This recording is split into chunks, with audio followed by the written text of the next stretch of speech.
Well, look, at least it's not pinning something on me, right?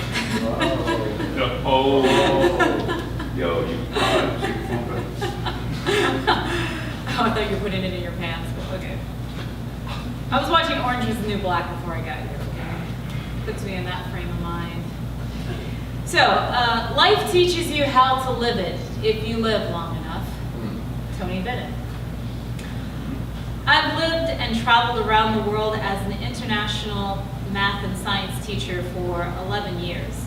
Starting as a Peace Corps volunteer in Tanzania straight out of college since I didn't want a real job.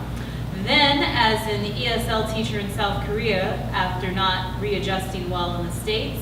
Then again for 8 years during W's presidency. So, I taught in 5 different countries and visited about 20 more. Despite the wide variety of experiences, I ate my way through every single one of them.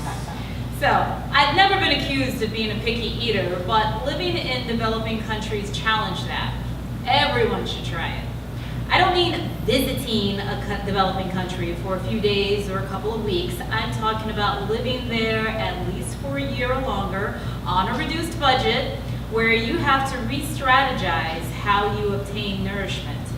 If you have enough money to maintain your normal feeding habits, then it really doesn't count, especially when you can afford to pay 10 times as much for an authentic bottle of American ketchup. Now, there are bottles of red condiment to be found in practically every country, but it's not the same. In Tanzania, they had Peptane. I credit Peptane for breaking my taste for ketchup. Not that I found it delicious, just the opposite. I'd much rather eat my food without any condiment besides a little salt than to use a ketchup imposter. To this day, you'll find several varieties of hot sauce in my refrigerator and no ketchup. When I saved up my money and wanted a gastronomic splurge, I bought a very waxy chocolate or cheese. Perhaps it was mild cheddar, but I just called it cheese. I never learned the Swahili word for cheese since most of the people who sold it all spoke English. And there were 2 choices, having cheese or not having cheese. Okay. Next up, Seoul, Korea. The smell of rice hung in the air. I ate rice at least once a day.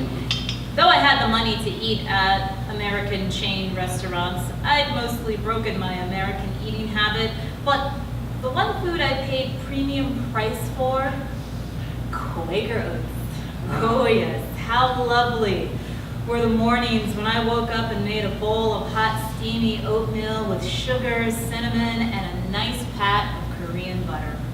Now, I don't recall Korean butter tasting much different than American butter, but I assure you, a little butter makes everything better.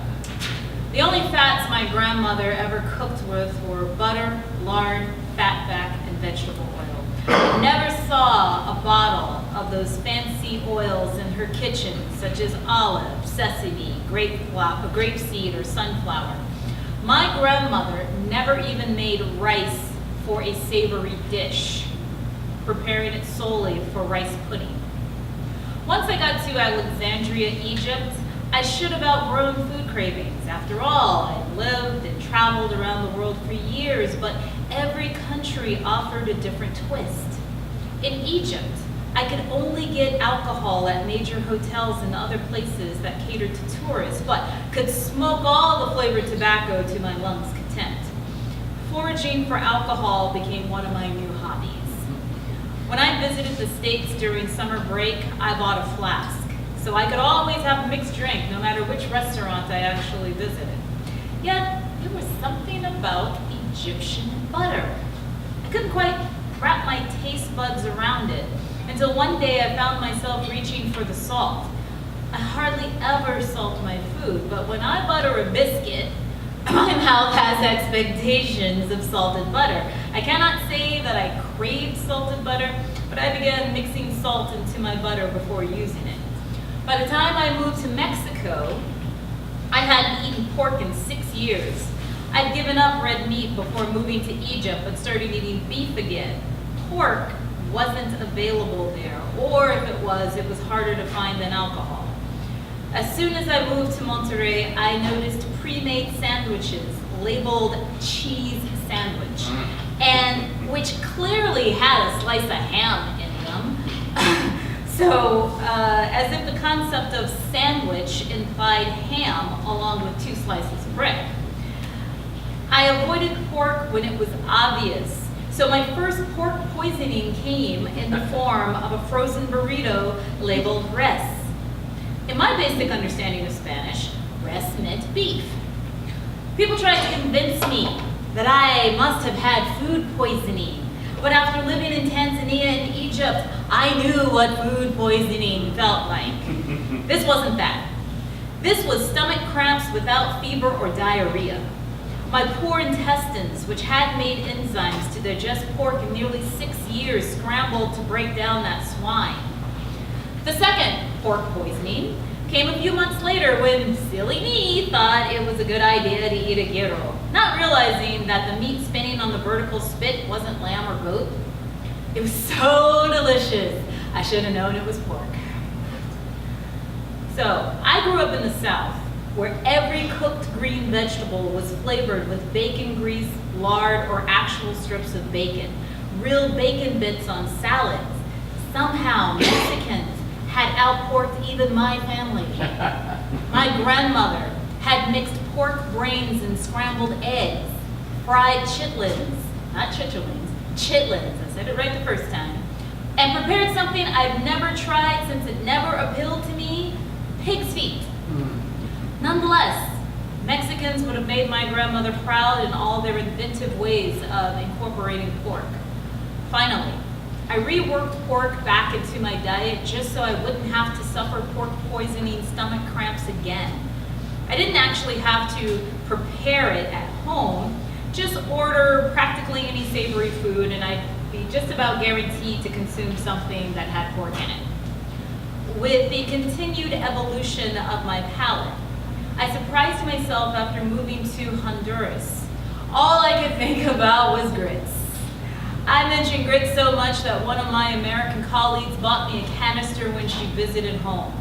I was a little embarrassed that I had talked about grits that much, but of course I readily took my comfort food and prepared it the way I loved it the best.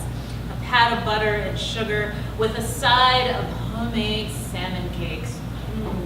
Just a little salmon cake sidebar here. Last time I took my homemade salmon cakes to a dinner party, a woman wanted to eat the partially eaten salmon cakes off my plate rather than actually getting up and getting herself seconds.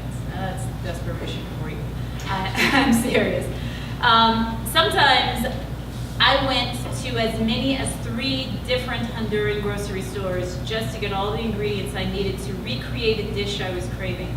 I explored the world of baking quiches made of Indian and Caribbean curries, and above and beyond everything else, I'd fill half my shopping basket with fresh produce. At last, I had arrived at a place where not only was the food fresh, but inexpensive, especially if I steered clear of prepackaged American foods and condiments. Since relocating to Austin, I no longer have food cravings, which were probably more related to homesickness than anything else. My diet still mostly consists of produce, freshly ground spices, seafood, and poultry, and every now and again, with my childhood favorites, just a little pat of butter.